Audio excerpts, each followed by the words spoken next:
Hi there, this is Paul from Certizen Gaming, and today I'm going to be looking at how to improve your experience points. Now, experience points are shown up here, and you want to go these levels up as high as you can. As you get higher up the levels, you can claim more rewards through the game, either the basic game where you've got restricted rewards, but you can do some, or if you buy the battle pass, you can get a lot more. Now, you get experience points by doing specific quests, and these can be found under this section here, where you click on here and you can find your daily quests. As you can see, I've already done one of them, which got me a 15,000 bonus experience points. You get 1,000 points per daily quest, plus for the first 3 a day, you get 15,000 extra points. So potentially for doing 3 quests, you can get yourself a nice healthy 48,000 points. In addition to that, you can get battle quests, which are specific to the missions of the day. If we look on the map, there's battles that are going on over all these different areas. At the moment, I believe it's over Connie Crossroads, and you can get additional points for that. In each season, there are different styles of missions that you can do, and at the moment it's called the Resistance. And if you do the Resistance quests, you can get quite a lot of points, so 23,000 points for doing these quests. As you can see, these quests have got 2 different stages. So the first part is Establish a Device, and these points on the map show where you can do that. So if when you land to do these missions, try and land as close to those as you can, it'll then flash up with what the second mission is. The second mission could be one of many things. It could be to go to specific areas, it could be to shoot a certain amount of people, or find other things. So there's quite a lot that you can be doing with these missions. In addition to the specific Resistance ones, there are normally the season quests, and each week you will get more and more quests allocated to you. So as you can see, I've not done many yet because I've intentionally been trying to hold back on some of them, and some of these you can get quite easily when you have a look at them. For example, mantle onto a ledge within 3 seconds of sprinting. All you got to do is run, jump and climb up. It's a pretty easy one. I've already done that a couple of times, so it shouldn't take long to get those bonus points. Launch yourself from a siege cannon. Again, it doesn't show you at the moment, but on here the siege cannons are inside. A lot of them are untilted. There's some on each blimp, so there's quite a lot there you can do. Spend bars is where you've got your gold. You can go and spend those in various places. Repair vehicles, search chests. There's a lot of missions there that were relatively straightforward to get that can get you some good experience points. And milestones, as you go through the game doing regular things. For example, if you go fishing, you can get some experience points for just going fishing. If you take on bounties, you choose to go after somebody and go and get those specific targets, you can get bonus points for that. Another easy one, consume foraged items. If you see some mushrooms on the floor, you eat them up, you get some bonus points. Damage IO forces. You attack the bad guys, they're the ones with the red exclamation marks above their heads, and cause them damage, you can get some bonus points there. So too if you damage opponents. Oh, I'm getting close on that one because I've played a few games without a voiceover. Damage opponents while a tank, artillery or turret. This one is pretty easy to get hold of. Get hold of a tank and start blowing up any building and everything around you. Actually that's destroy structure, sorry, that one. That one is to damage opponents whilst in them. Go after the IO troops with this, you can get double whammy on missions. Destroy trees. As an environmentalist, I'm not a fan of destroying trees, but in this game it's okay, they're just virtual. Eliminations, that's taking out the opponents. So you've got 24 of those, so get one more elimination and I should get that extra 7,000. Hit weak spots. When you attack something with your harvesting tool, you'll see a little circle with a red dot in the middle. Aim as close to that red dot as you can, and that's the weak spot. It breaks the thing that you're targeting quicker, and it can get you bonus points. Open vaults, a bit difficult at the moment because the vaults have been closed for a bit during the battles, so it's hard to get hold of that one. Place top 10, done that 7 times so far, I'm very lucky on that regard. Reboot teammates, that's only available in duos or trios or squads, so that's where one of your teammates has been killed and you get their reboot card, go to a reboot van and you can reboot those. Restore health, relatively straightforward. You can do that in lots of ways though. You can use med kits, you can use bandages, you can use a campfire, you can use a tent, you can use glug splashes. There's a lot of different ways you can restore health, and if you're getting into battles, you'll find you're needing to do that quite often. Searching chests and ammo boxes, this should be second nature to us all by now. We have to go find the weapons, find your loot to start off with, and that's a great way of getting experience points as well. Spend bars. I've managed to spend 4. I'm not quite sure how I did that. I don't even remember doing that bit. But when you've got gold bars, you collect those by killing opponents, by going into the shops and opening the cashier registers. You can get spend bars, and you get the bars, go to the vending machine so you can spend them. You can also spend them by hiring helpers. Some of the secret people around the map can be hired to be a hired gun, making you a lot harder to kill as you've got two of you against one of everybody else. Thank the bus driver every time you play. Say thank you to the bus driver, and you get some more experience points. Drive around or travel in the motorboats, anything like that, you can get yourself experience points for that. So all of these are relatively easy to get experience points, and they are ones that you can be doing whilst doing other quests. So as you do things, if you're getting materials to build something, you're going to start to destroy trees potentially, so you can get something there as well. So the quests are all there, but what's the point of having the quests? So let's get back to the main screen. Now, as you can see here, I've got just the basic skin. This will change every time. There's 3 different ones, and it will give you a random one each time you play. So this is the default skin, and the sweaty players being those who are really good, if they see a default skin, they assume you're a noob, a new player, not very talented yet.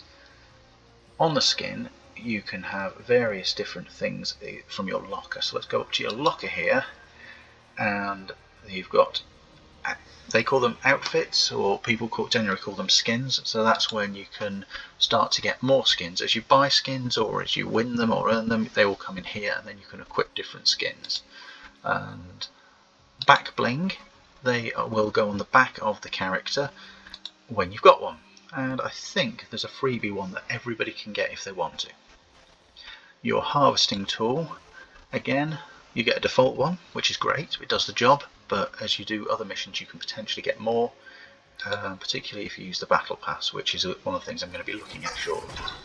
Gliders, you start with a default one, but then you can get other ones for doing different things. For example, that one is for winning a victory.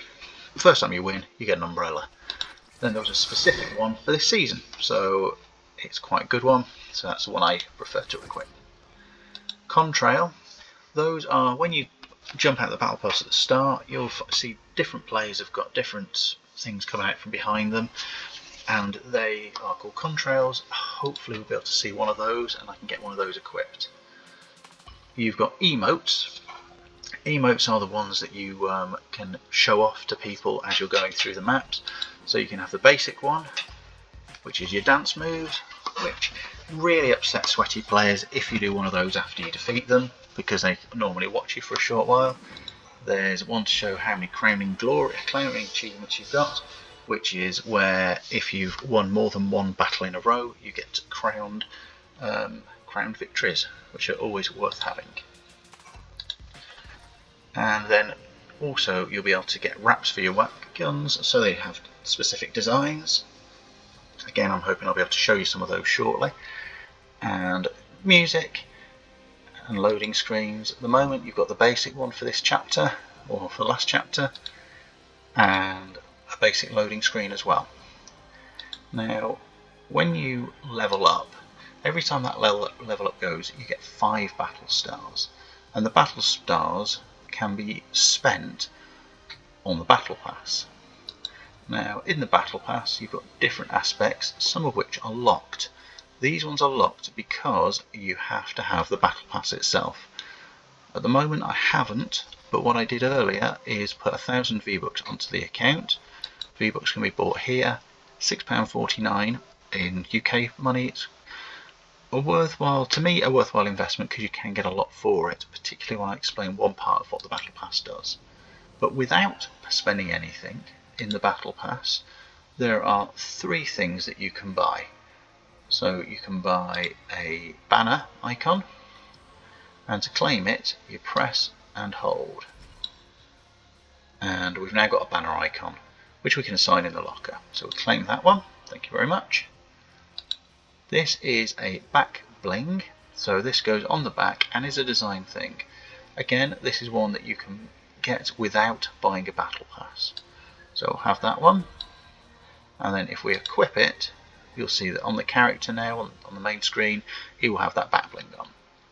And then you can get another spray, which is kind of like an emote. You could spray things onto surfaces around you. So we'll claim that one again. This is one of them available without the battle pass, and we'll equip that. So if we go back to the locker, you'll now see on here I've got different things with number 1 written on them. That's because we've now got a new version. So if we click in there, before we started this was completely empty. We have now got this this one back blink, which we can either keep on or remove completely. And he's now got no back blink, but I think we'll have that. Thank you very much. In the emotes, you've now got 3, so you don't really have to select which ones you want. The Eye of Agamotto, part of Doctor Strange set, so you can then spray that onto walls and buildings. As you can see, we've got 3 different 6 different places, but only 3 emotes at the moment. We can get more in the future. We still don't have any of these guns and special things. Didn't mention the item shop earlier. The item shop normally has lots of different things that you can buy, packs and bundles, and occasionally we'll have free things you can get as well. For example, at Valentine's Day they had some love heart ones, and they'll do different things occasionally just to give everybody a chance to get a few more things. Some of them are very low priced, like 200 for a back bling, but 1200 for a person, 1500, and you'll often see collaborations with other places. For example, Moon Knight is the current one, so that's on Disney Plus at the moment if anyone's watching it, and you can buy the Moon Knight skin to take part in the game. So there's quite a lot of different things there. So back to Battle Pass. So I said that I wanted to get the Battle Pass so I could show you a few more things. So I did put some V-Bucks on, spending £6.50. That is all I've spent for this game so far. It's a free download, free to play, and if you don't want to buy it, you don't have to, and you can still get all the enjoyment from it. But I'm going to get the Battle Pass, 950 V-Bucks, so that should leave me with 50 left at the end. Confirm purchase, and straight away the Battle Pass is unlocked, and I get a couple of extra skins. So I get Tasuki 2.0, and I shall equip that, and it gives you 5 bonus battle stars, so I'll have that as well. Thank you very much. So now, if we look in the locker again, you'll see a 1 above the skins, and you can see that we've now got a choice of Tasuki or just the run-of-the-mill normal skin that you start with. But let's be Tasuki, thank you very much. You'll notice on some skins they've got the equip and edit style. Equip means that that's the style you're going to go for. Edit style means that you can unlock various different versions of the same skin as you go through, and sometimes it will let you see what they're going to look like even though you can't equip them just yet, and those are often got through the Battle Pass. So we've equipped her, we shall be playing as her on the next game. So the Battle Pass. The Battle Pass now is unlocked, and as you can see it now says that we've got these 3 that we had already, which were the ones that we could get without buying the Battle Pass, and we've got her already. We've still got 45 battle stars. The number next to each of these pictures tells you how much the battle stars are going to be, and if you click on each one it tells you in the bottom right what it is. So a burst wing is a glider, so that's the gliders. When you jump out the battle bus, you can use the glider to ease yourself to the ground. Then you've got emoticons, so again you can You can use those during the battles to show off to people. New harvesting tools, so that's instead of your pickaxe. And then the wrap. Now wraps they colour the different guns in a different way to make them look better or different. And loading screens, so you can choose a different loading screen to enjoy the game more. Now you'll see this is page number 1. There's page 2, which is already unlocked, I believe, yes.